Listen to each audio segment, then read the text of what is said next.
And then I think eventually in maybe even 10, 20 years, I think we are approaching a point of singularity where machines will become more intelligent than human beings. And so that will be the point where I think man and machine, human beings and machine will start to sort of fuse together, human mind. And uh, and I believe we will approach an era of abundance in that scenario where pretty much everybody will be able to get what they want, because up till now in human history we have always been fighting about unlimited resources we have. There's been wars, there has been like stress, there has been, our society is based on all the whole society is basically running towards preserving some resources that we have to divide between ourselves, starting from food, water, and whatnot. But with artificial intelligence, I think a lot of this will be offloaded to the machines, and we will, as human beings, will sort of spend our time more on creative things, more satisfying things, more fulfilling things, and connecting with each other. I believe that is the world we are moving towards. Okay, I have a question both regarding the point of singularity and about eradicating genetic diseases, which will also happen with the advancement of AI. Let's start with the first one, with the point of singularity. Actually, a lot of people claim that we are really not that far away from this point, and some claim that it may have already happened. But let's assume we're not that far away from the point of singularity.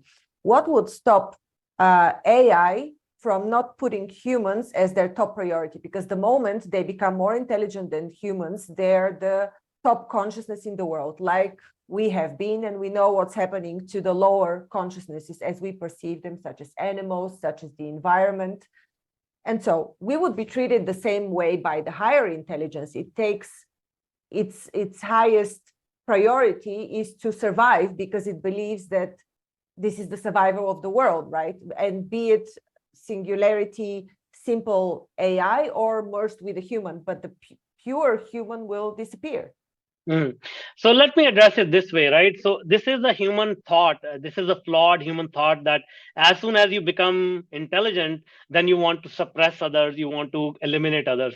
And that is not the fact. Actually, if you look at humanity, we are the most powerful and most ubiquitous species on the planet, not because we are so competitive, but we are so collaborative, right? So if you look at all the human wars in human history, it is not a result of somebody waking up one day and saying, okay, I'm going to eliminate everyone else.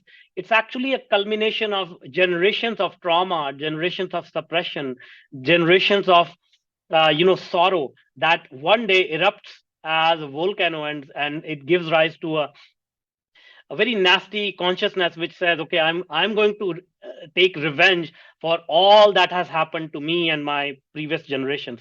That's how major wars are waged, right?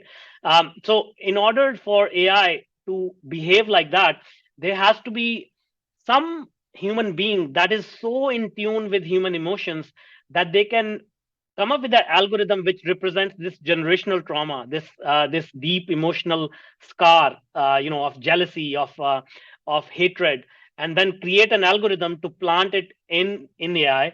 And some human will need to be so in tune, like almost like 100 times more in tune than the Buddha to really understand how human emotions work, and then 100 times more evil than Hitler to say, okay, now I have created this algorithm, I'm going to plant it in AI, and then I'm going to say, okay, go AI, destroy the world, destroy humanity.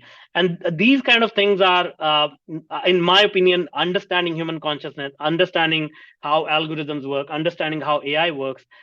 These things are very, very, uh,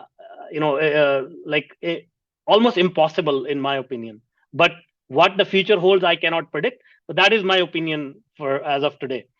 Yeah. Manuj, I was actually not thinking that that AI after singularity would consciously go against humans, but as humans would not be its priority, they would kind of start disappearing. I mean, look at the all the animals and the species that are disappearing because of human activity. It's not that we want to kill them, but it's because of human activity, because we are so self-focused on our own species, on our consciousness, that we are taking resources and changing the environment for other species that cannot survive. I mean, a similar thing could happen to humans. This was my point.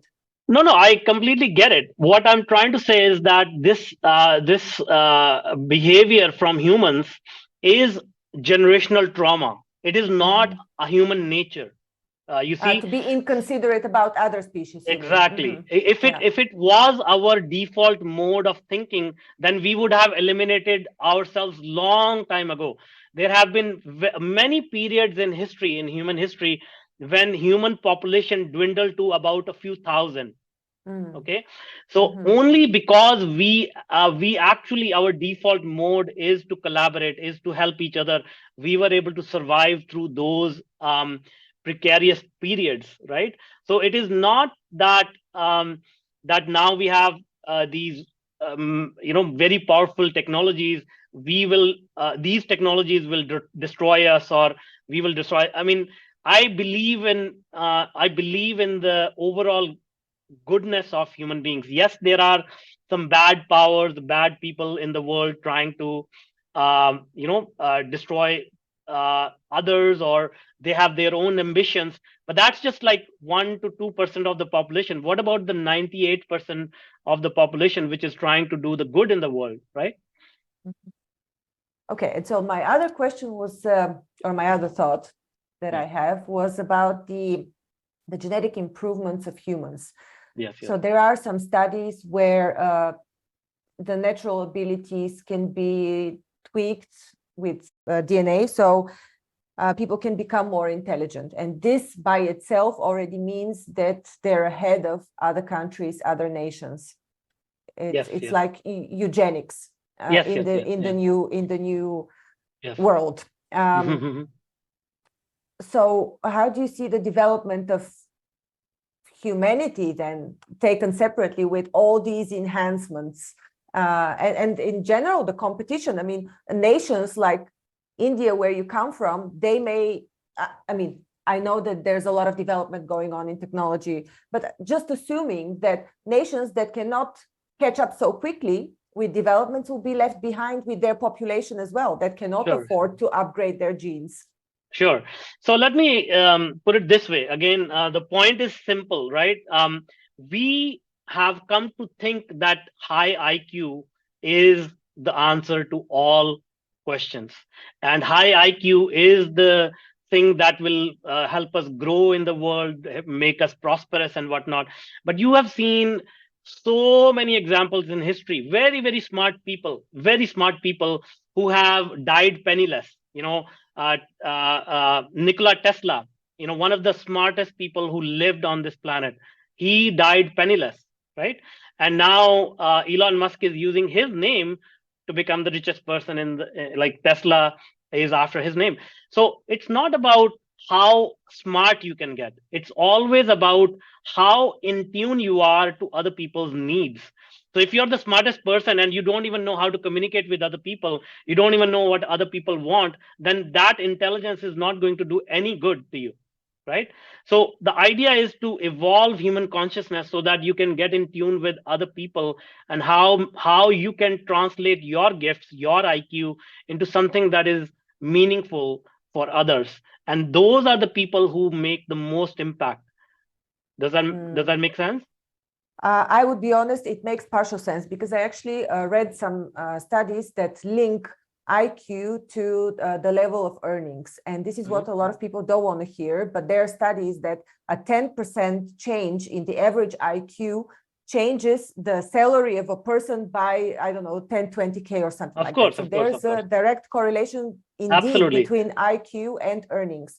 And so to your point about Nikola Tesla and about other people that have died penniless, I mean, what we know from history, the history of Tesla, was that his tap was stopped by what was his name? The banker, I forgot.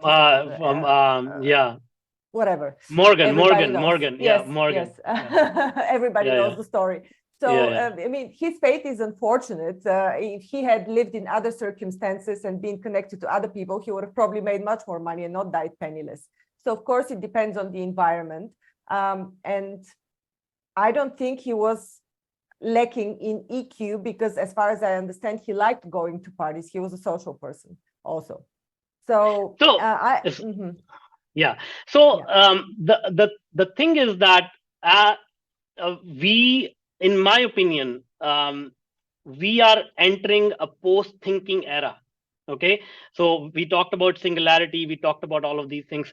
So yes, the historical data tells us IQ has been very, very important in our survival, in the way that we value things. But now think logic. If we apply a little bit of simple logic, if the machines can do the thinking better and faster, then IQ will not be as relevant. Yes, it, of course it will be relevant, but not as relevant. And if we look at history once again, there has been periods, like look at the Renaissance period in Europe.